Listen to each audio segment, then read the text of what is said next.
합장하시고 아미타불 아미타불 아미타불 아미타불 아미타불 아미타불. 반갑습니다.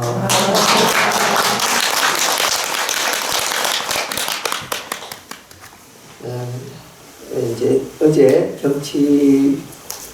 경치이었습니다.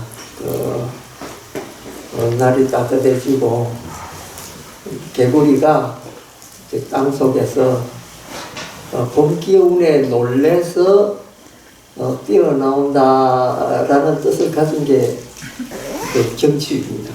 경자, 놀랄 경자, 칩자, 개구리 칩자. 그래서 경칩은 개구리가 놀래는 날이다. 왜 놀래느냐? 날이 너무 따셔서 놀랜다. 개구리만 놀래는 것이 아니고 사람도 날 이렇게 포근해졌나? 이렇게 이제 놀래는 그런 것 같습니다.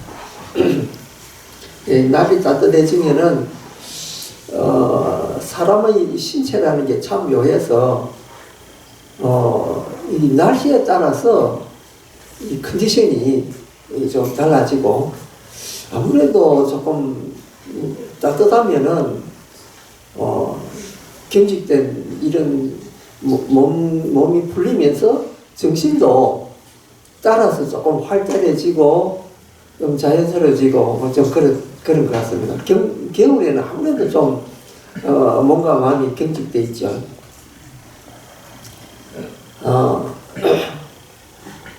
이 보현행운품이라고 하는 그 경적이 있습니다. 우리 이제 여러분들도 잘 아시는 그런 경전이죠. 거기에 보면은 보현보살님이 당신의 그 서원을 10가지를 세워놨습니다. 이제 첫째부터 시작해서 쭉 이제 첫째 이제 제불 부처님께 모든 부처님께 예경하는 원력을 세웠죠. 그래서 세세생신 동안에 내가 동서남북 어디 계시는 부처님이든지 모든 부처님께 예경을 올리겠다. 이제 이런 내용입니다. 근데 이게 이제 이 세세생신 동안에 이 천지간에 있는 모든 부처님께 예경을 올리겠다라는 말이 어떻게 그런 부처님을 만나겠나. 이제 우리 또 그런 생각해 보겠죠. 부처님이 우리가 몇 급을 닦아도 부처님 만나기가 정말 어려운데 어떻게 그런 부처님을 이렇게 예경을 할 수 있겠나. 이제 그런 생각을 하죠. 그래서 그걸 그 대목을 잘 알아야 들어야 됩니다. 이 부처님이라고 하는 존재가 이제 다급다생으로 수행정진해가지고 모든 번뇌망상 탐진치 삼덕이 완전히 사라져버린 정말로 복덕과 지혜가 부족한 그런 부처님을 만난다 이런 뜻이 아니고 그 무슨 뜻이냐. 옛날에 어떤 사람이 절에 와서 어떻게 하면 부처님 만날 수 있습니까? 어느 스님한테 그렇게 물었습니다. 그러니까 이 스님이 하는 말이 저녁에 집에 돌아가면은 밖에서 문 여는 인기척만 들려도 머리를 감싸 안고 나오는 분이 있는데 그분이 부처님이시다.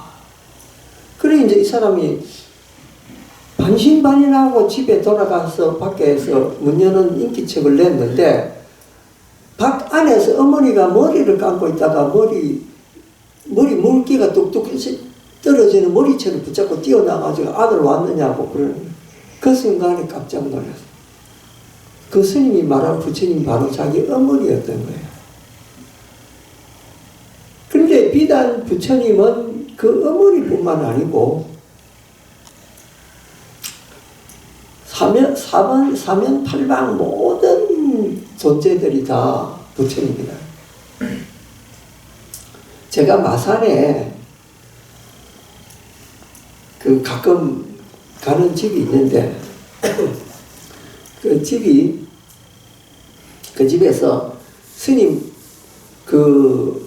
마사지를 한번 받으시오 이러는 거예요. 나는 아니 내가 마사지 받는 일이 별로 없는데 무슨 마사지를 또 받으려는 거냐 이러니까 그거는 특별하게 아픈 부위만 이렇게 이제 줄을 해가지고 나선다는 거예요. 그러면 이제 한번 가보자. 그래 이제 가서 이제 하는데 그걸 가면서 하는 말이 스님 이 마사지 샵의 주인은 기독교인입니다. 뭐 마사지 하는데 기독교인 불교인 뭐 있는 잘 쪼그리면 되는 거지. 그러잖아요. 그래 이제 갔습니다. 그래가지고 이제 이렇게 이제 그 사람이 이렇게 내 뼈 있는 데를 이렇게 만지면서 이제 이야기를 하는데 그래 이제 묻는 거예요. 불교는 어떻게 수행을 합니까? 이렇게 묻는 거예요. 어떻게 공부를 합니까? 그래서 제가 그랬습니다. 우리 불교는 모든 사람을 부처님으로 본다. 그래서 당신도 집에 가면은 아내가 있고 아들, 딸이 있지 않냐. 아내를 아내로 보고 아들, 딸을 아들, 딸로 보고 그런데 이제 아내가 뭐라고 이야기하면 어떨 때는 화가 나고 어떨 때는 기쁘고 자기가 낳은 자식이라도 어떨 때는 기쁘고 어떨 때는 화가 나고 그거는 이제 아내로 보고 자식으로 보기 때문에 그렇다. 그런데 우리 불교는 공부법이 그걸 부처님으로 본다. 아내를 아내로 보지 않고 나를 위해서 시집 와준 부처님, 아들, 딸은 나를 위해서 태어나준 부처님, 시장 가면은 시장에 그놈을 팔고 있는 부처님, 나물 팔고 있는 할매도 부처님, 슈퍼마켓에 가면은 캐셔도 부처님, 그 다음에 거기 일하는 나를 위해서 뭐 이렇게 뭐 먹어봐라 하고 이렇게 시식코너에 있는 그 아줌마도 부처님, 다 부처님으로 본다. 그게 불교 수행법이다. 그런데 그런 사람이 부처님으로 안 보이는데 어떻게 부처라고 생각하느냐? 처음에는 안 보인다. 그런데 저분은 나를 위해서 와준 부처님이시구나. 이제 그렇게 생각하고 그렇게 보기를 연습을 하면은 어느 날 그분들이 다 부처님으로 보인다. 그러면은 우리가 길거리에 지나가는 그냥 스쳐가는 이 사람들도 우리를 위해서 그냥 와준 이 세상에 와준 부처님들이다. 그렇게 수행을 한다.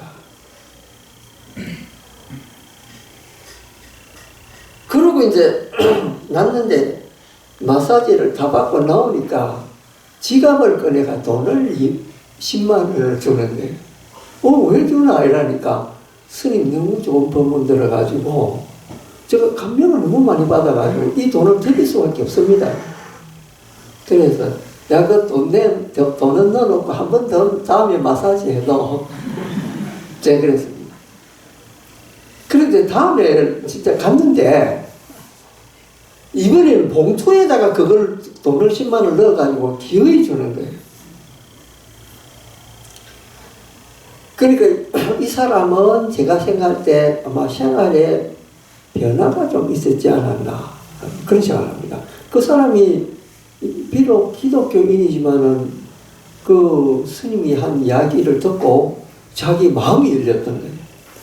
그러면은 그분도 이제 부처님으로 이제 사람들을 보기 시작했다는 거예요. 그 자기한테 오는 고객이 평소에는 몸이 아파서 오는 고객으로 생각했는데 자기 먹여 살려주려고 온 부처님을 볼 거 아닙니까? 그러면은 그렇게 보기 시작하는 안목은 세상을 바꿉니다. 세상이 그 사람을 못 바꾸지만 그 사람 자신은 세상을 바꾸고 있는 거죠. 그 자기 삶 큰 변화가 오니까 그게 이제 진짜 이제 수행하는 삶이고 정진되는 삶이라는 거죠. 이게 이제 생각 바꾸면은 그런 일이 벌어진다는 거예요. 그래서 이 보현보살이 세운 10가지 원력 가운데 하나가 항순중생이라고 하는 이 대목이 있습니다. 항순중생원이라고 하는 건데요. 뭐 어떤 경우에서도 중생들의 뜻에 따르겠다 이런 뜻입니다. 근데 이것은 대단히 잘못 들으면은 큰일 날 내용이기도 하죠. 왜냐면은 그 중생이 잘못된 생각을 했는데도 그 뜻에 따라준다? 그건 있을 수가 없는 일이죠. 그런데 이 내용을 잘 살펴보면은 중생들의 뜻을 처음에는 그 뜻을 따라주되 같이 행동을 하면서 그 뜻을 좋은 쪽으로 바꾸는 데 그 뜻이 있다. 이제 그 불교의 사섭법 가운데에서 동사섭이라는 게 있습니다. 동사섭 뭐냐? 같은 일을 하면서 그 사람을 교화시킨다 이런 뜻입니다. 그러니까 그 사람을 교화시키기 위해서는 그 사람하고 같은 일을 해야 교화가 된다는 거예요. 그게 항순중생, 중생의 뜻에 따르면서 그 중생을 교화시키게 된다. 자, 이제 이 세상을 한번 보면은 이 세상이라고 하는 것은 전부 여러분들이 타고난 관습이나 그 당시 교육받았던 내용이나 부모로부터 이야기 들었던 거나 그런 게 조합이 돼가지고 오늘날 우리의 그 정신이 돼가 있는 거예요. 우리의 행동이나 우리의 습관들도 다 부모로부터 또는 학교로부터 사회로부터 배운 것의 결과라는 거죠. 그런데 그것이 꼭 정이냐라고 물어보면요. 그것이 진짜 이것이 세상에 꼭 그 알맞는 법이냐라고 물어보면은 그렇게 말하기는 힘든 거죠. 그 왜냐면요. 예를 들면 한국은 일부 다처제입니다. 그러니까 한 남자, 한 여자는 한 사람의 지압이나 한 사람의 부인을 얻을 수가 있지 법적으로 그 외에는 얻을 수가 없습니다. 그러면은 우리가 예를 들면 저 남자가 부인 외에 다른 여인을 갖다가 취했다. 과거 조선시대 때는 첩이 한 사람, 두 사람, 여러 사람 있을 수가 있습니다. 심지어는 그 위대한 이수신 장군도 첩이 있었거든요. 이수신 장군 바른생활 사나이라서 첩이 없을 것 같아요. 부인 한 사람만 있을 것 같아요. 안 그렇습니까? 그분도 첩이 있어요. 그러니까 그 당시에는 조선시대는 조선시대의 이 생활의 그 법도가 있었던 거예요. 그러니까 그 당시의 도덕이 그런 도덕이라서 그건 가능한 거예요. 왕은 그 비와 빈을 합해가지고 저기 7, 8명씩 그렇게 이제 후궁도 있고 그랬지 않습니까? 그게 누가 비난하는 사람이 있냐? 없었습니다. 조선시대도 양반들이 그 처첩을 거느린다고 해서 그 비난하는 사람 없었는 거예요. 근데 오늘날 어떻습니까?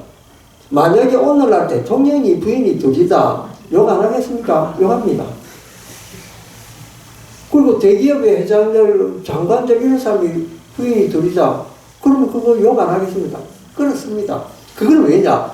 오늘날의 사회 제도가 한 사람만 인정하기 때문에 그거는 그 외에 있게 되면 비난이 될 수 있습니다.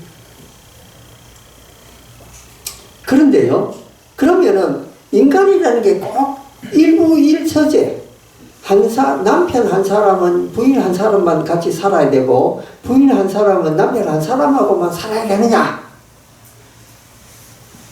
그건 아닙니다. 여러분 그거 깜짝 놀라겠죠? 아니 저 스님 왜 저런 말 하나? 이러겠죠? 그러면 뭐 어디 가서 내가 그러면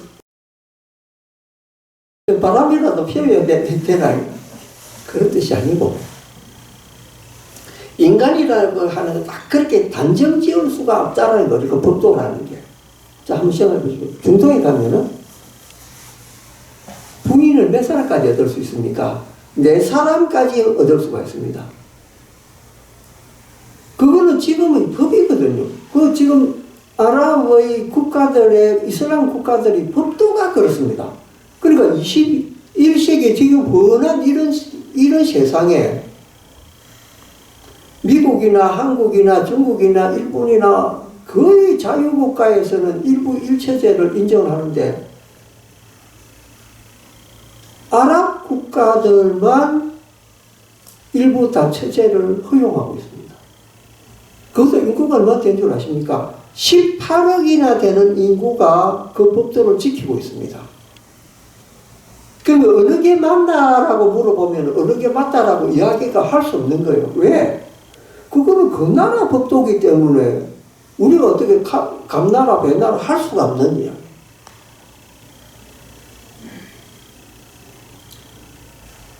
그러면은 이제 그런 이야기를 합니다.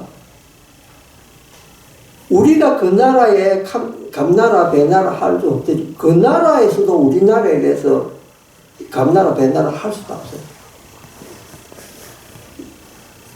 이제 그 나라는 전체가 이슬람 교도니까 이슬람 믿을 거 아닙니까? 그러면 한국을 하면서 너그 나라는 왜 그렇게 종교가 많으냐라고 욕할 수도 있습니다. 그러니까 종교가 단일 하나만 있으면 그 나라가 전체적으로 통일되고 잡음이 없을 건데 너는 여러 종교가 있기 때문에 서로 싸움질하고 그런 거 아니냐? 뭐 그렇게 말할 수도 있죠. 그러니까 이런 중생의 세계는 이게 우리가 이렇다라고 정의할 수 없는 게 이 세상이에요. 자, 한번 보십시오. 지금으로부터 한 3000년 전만 해도 이 세계는 무슨 세계냐? 모계사회의 세계입니다. 모계사회는 뭡니까? 여자가 남자를 여러 명 거느리고 사는 게 그 모계사회입니다. 심지어는 남자가 여러분 이 사람이 나의 진짜 남편이고 나머지는 그냥 데리고 사는 남자들이라 이런 게 아니고 이 남자 저 남자 할 것 없이 지금 자격이 똑같은 거예요. 예를 들면 10명을 거느리고 산다 해도 그 10명의 남자가 똑같은 자격이 있습니다. 내가 처음에 혼인을 했기 때문에 내가 첫째다 그런 개념이 없습니다. 그러니까 거기서 주인은 누구냐? 여자입니다. 여자가 마음대로 남자를 골라서 잠을 잘 수가 있습니다. 모계사회는 그렇습니다. 근데 3000년 전만 해도 우리나라도 여자들이 위주로 사는 그런 사회였습니다. 지금도 중국의 소수민족 중에 하나는 어느 민족은 그 모계사회로 살아가고 있습니다. 여자가 남자를 선택해가지고 삽니다. 근데 여러분 그게 믿기십니까? 과연 그게 있을 수가 있나? 근데 그게 현실로 과거에 실제로 있었던 일이거든요. 근데 지금 왜 안 그러냐? 그거는 사람들이 생각이 바뀌었어요. 근데 그때 모계사회의 여인들을 우리가 그 사회 제도를 갖다가 비난할 수 있느냐? 비난할 수가 없습니다. 왜? 그거는 그때의 상황이었기 때문에. 여러분, 아즈테카 문명에서, 이제 아즈테카 문명이 브라질 쪽에 옛날 고대 그 백인들이 건너가기 전에 거기 살았던 이제 그 부족국가 사람들인데 그 아즈테카 문명에서는 1년에 한 번씩 인신공양하는 그 관습이 있었습니다. 그 인신공양이 뭡니까?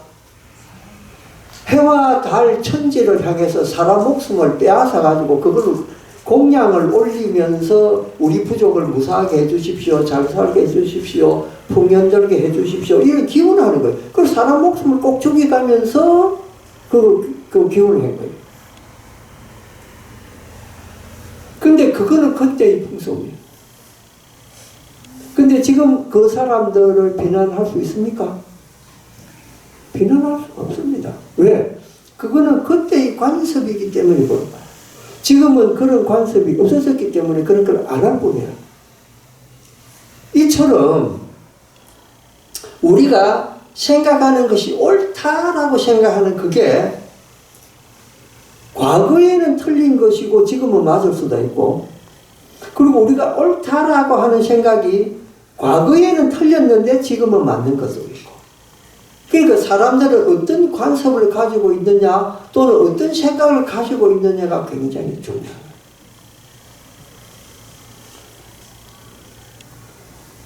자, 우리가 예를 들면 일본을 놀러 갔습니다. 일본을 놀러 가면은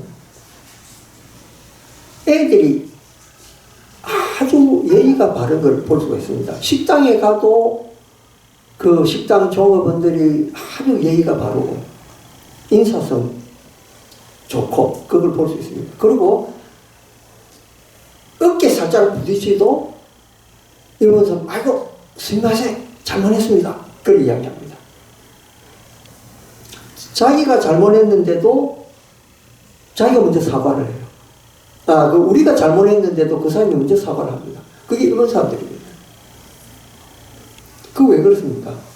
어릴 때부터 일본 사람은 교육이 뭐냐면요, 남한테 피해되는 일 하지 마라. 이것이 말귀 알아들을 때부터 클 때까지 계속 그 잔소리를 합니다. 남들한테 피해 주지 마라. 근데 우리는 어떤 년이냐면요, 예를 들면 애가 뭘 해도 제지를 안 합니다. 식당에서 애들이 찌대니도, 손님들 밥 먹고 있는데 찌대니도 애 제지를 안 합니다. 왜? 우리 애 기죽인다고. 제지를 안 합니다. 지하철에서 애가 신발 신은 그대로 의자에 올라가서 막 놀고 있어도 부모들이 제지를 안 합니다. 왜? 애 기죽인다고. 그러니까 남을 피해주는 일을 해도 내 애 기죽인다고 그런 일을 제지를 안 하는 거예요.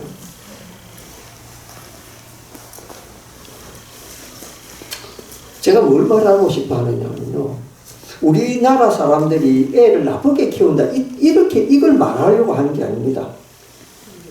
어릴 때부터 관습이 중요하다는 것을 이야기하려고 해요. 어릴 때부터 이거 하지 마라, 저것이 좋으니까 저걸 해야 된다, 이렇게 계속 수입적으로 말하는 거 있잖아요. 그걸 요새 애들이 뭐라고 부르느냐면요, 가스라이팅이라고 부릅니다. 그거 이야기 들어봤죠? 가스라이팅. 이 가스라이팅이라는 말 못 알아들었으면 여러분 이제 이 무덤하고 가까워진 나이다 이래도.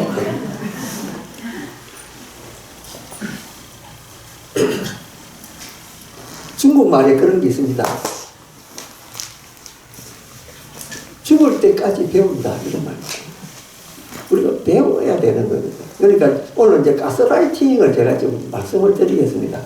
이 가스라이팅이 뭐냐면요, 미국 사람 소설에서 나온 이야기인데, 이 젊은이들 중에 하는 말 중에 가스라이팅 많이 들을 겁니다. 근데 저 가스라이팅이 무슨 말이고 그런 생각이 들 때가 있습니다. 이제 그것이 이제 여기서 나온 말인데, 미국에 있는 소설가가 소설에서 시작되어 있습니다. 그게 가스라이트라고 하는 소설인데요.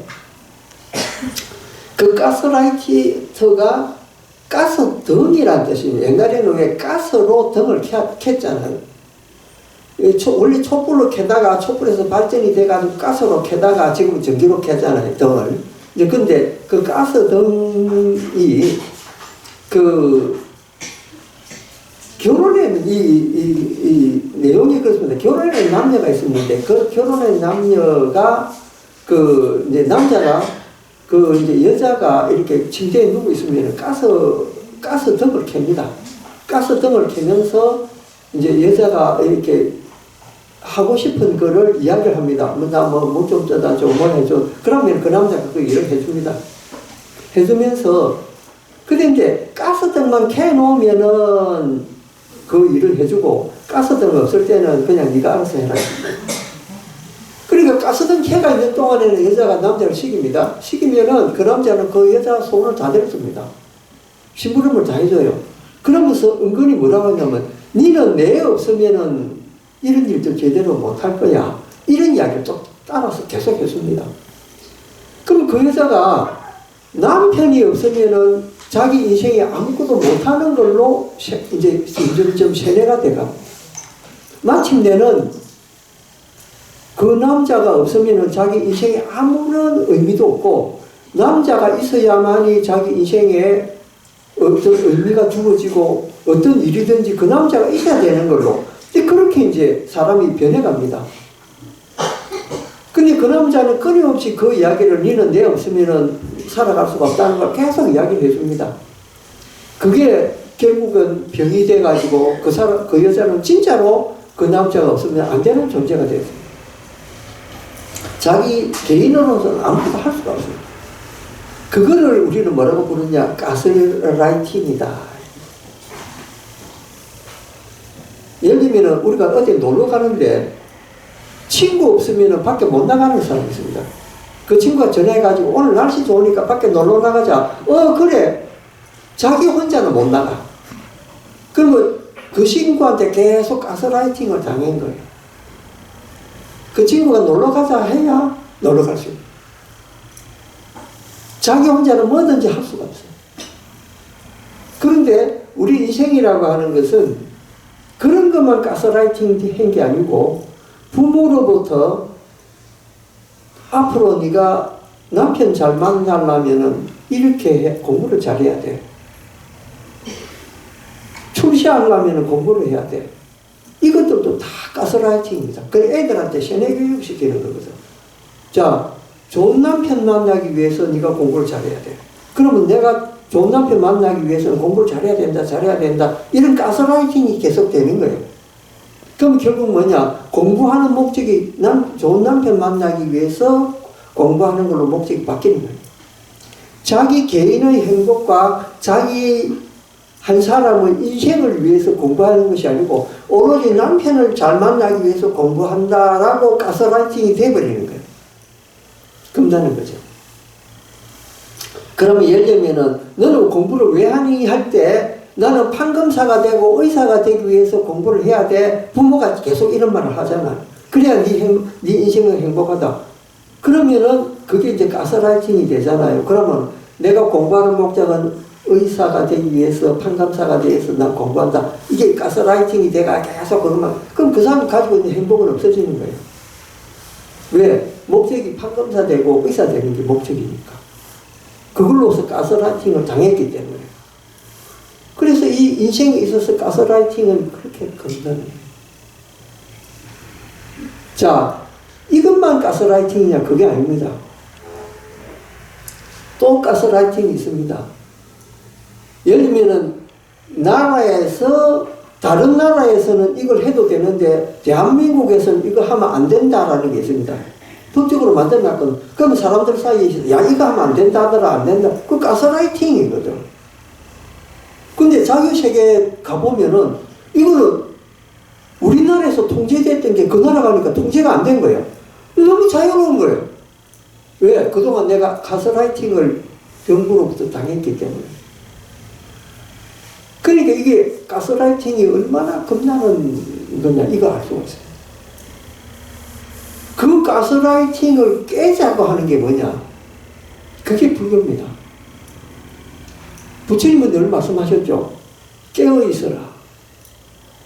뭘로부터 깨어있으라고요? 사회적 관습, 교육, 사회적 환경 이것이 과연 진정으로 나의 행복을 위한 것인가라고 그거를 자각을 해보라는 거죠.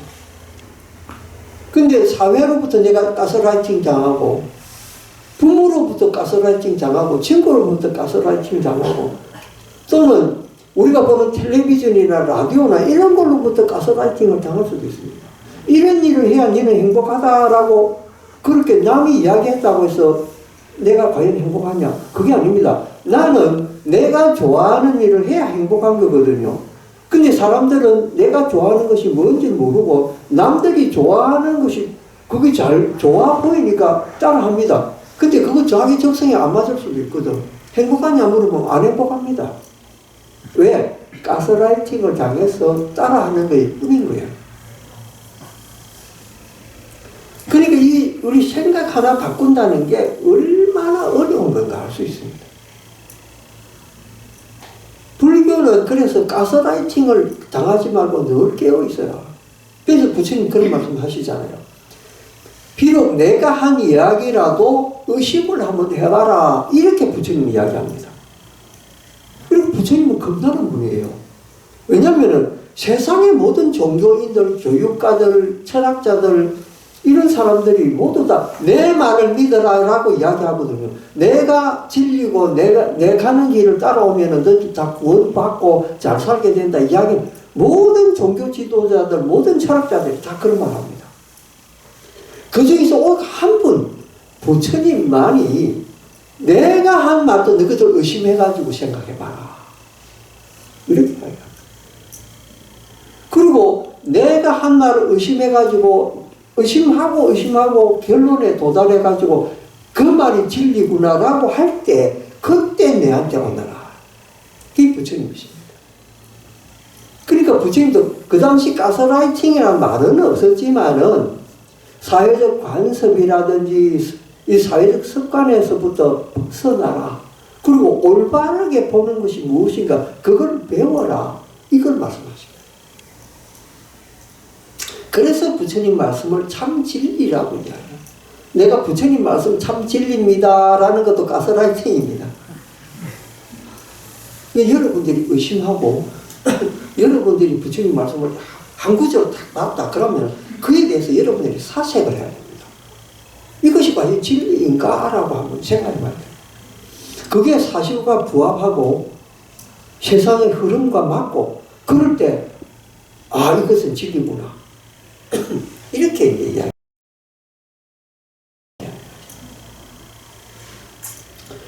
여러분 요새 인공지능이 작년 10월 달부터 하나 새로 개발이 돼가지고 지금 엄청나게 젊은이들 사이에서 화제가 되고 있는 게 있습니다. 챗 GPT라고 하는 여러분 들어봤습니까? 네. 들어보셨죠? 하도 이제 떠들싸니까. 근데 그게 얼마나 겁나는 거냐면요. 여러분 아프면 병원 가잖아요. 병원 가면은 의사가 어디가 아파서 왔습니까? 이렇게 물으면은 뭐 여러분 제일 많이 지금 아픈 데가 관절염이잖아요. 그 내가 그 무릎이 아픕니다. 그 무릎이 어떻게 아픈가요? 어떻게 아픕니다. 그러면 그 사람 그 의사가 컴퓨터를 먼저 꺼내가지고 칩니다.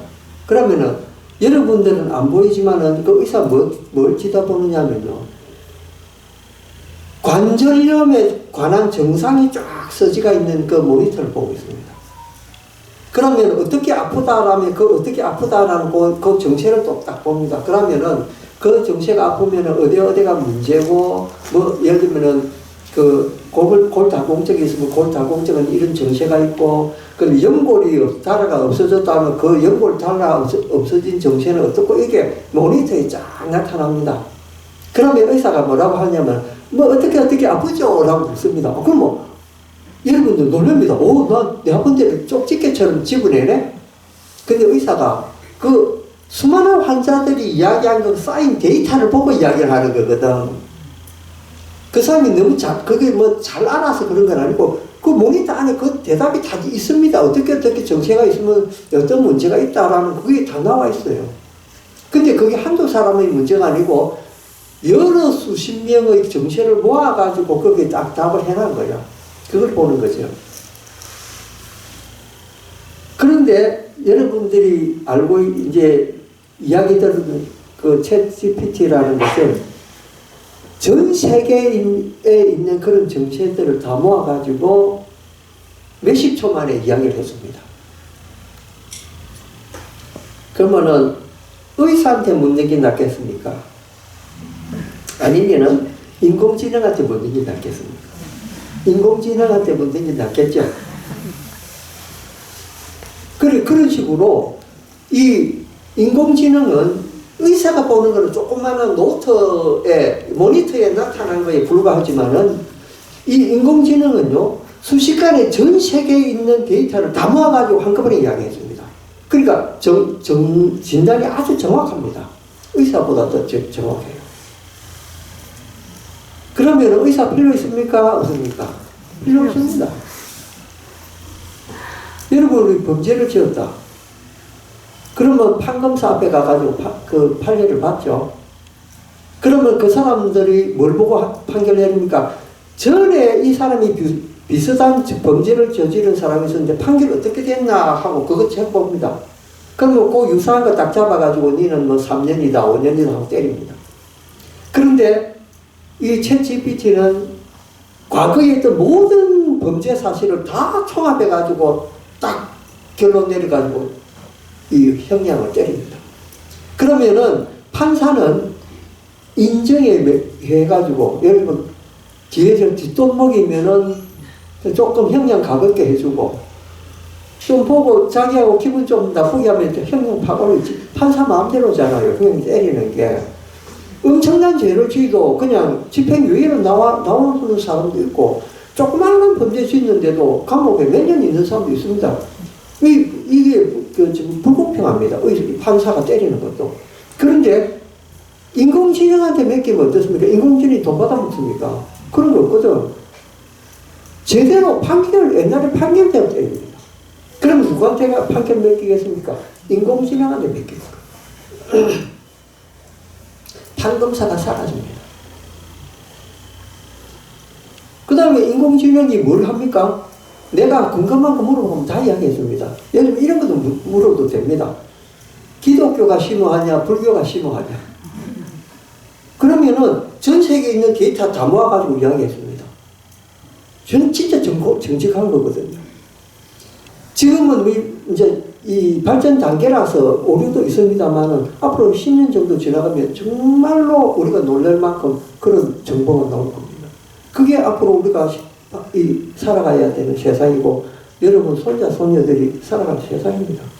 여러분들은 그거하고 관계없는 삶을 살 수가 있습니다. 그러나 앞으로 오는 세대는 그런 무시무시한 세상을 살게 됩니다. 그럼 뭐냐?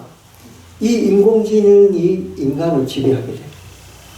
우리는 감정에 움직이지만 인공지능이라는 것은 그런 감정에 안 움직입니다. 입력한 대로 움직입니다. 그런데 우리의 자손들이 살아갈 그 세상에 우리가 심어줄 거는 뭐냐? 가스라이팅을 안 당하는 정신적인 그런 뿌리가 튼튼한 거. 이걸 가르쳐야 돼요. 그래야 그런 인공지능 세상에 우리 자손들이 살아갈 수가 있습니다. 그러니까 부처님 말씀대로 여실지경 세상을 제대로 볼 수 있는 안목이 있어야 그럴 때 그 기계들한테 이 가스라이팅을 안 당하게 돼요. 그러니까 아인슈타인이 말했듯이 앞으로 미래 세대의 종교는 불교다. 그게 헛말이 아닙니다. 정말 불교야말로 그런 세상에서 우리 자손들이 이 사람답게 살아나갈 수 있는 그런 시대를 만들 수 있습니다. 그 여러분들도 제가 늘 말씀드리지만은 집에 가서 아들, 딸 비위 맞출 생각하지 말고 불교를 가르쳐라. 여기 관음사에 시간 나는데도 아들, 딸 데리고 와서 우리 해주 스님 법문도 듣고 차도 한잔 마시면서 그 이야기 들을 때 애들이 정신이 들고 이 세상을 바라보는 법도를 배우게 됩니다. 여러분들도 아들, 딸들 행복하게 살길 바라시지 않습니까? 어떻게 행복하게 살길 바랍니까? 바른 눈 뜨는 것. 이것이야말로 진짜 행복하게 살 수 있는 비결입니다. 그래서 오늘의 결론은 뭐냐? 여러분들도 늘 절에 다니시지만은 한 번 더 부처님 말씀을 잘 생각을 해보고 되짚어보고 이것이 진리구나라는 것을 제대로 확인하시고 제 바른 믿음을 가지시기를 바랍니다. 그것이 이제 불교를 잘 믿는 거죠. 감사합니다.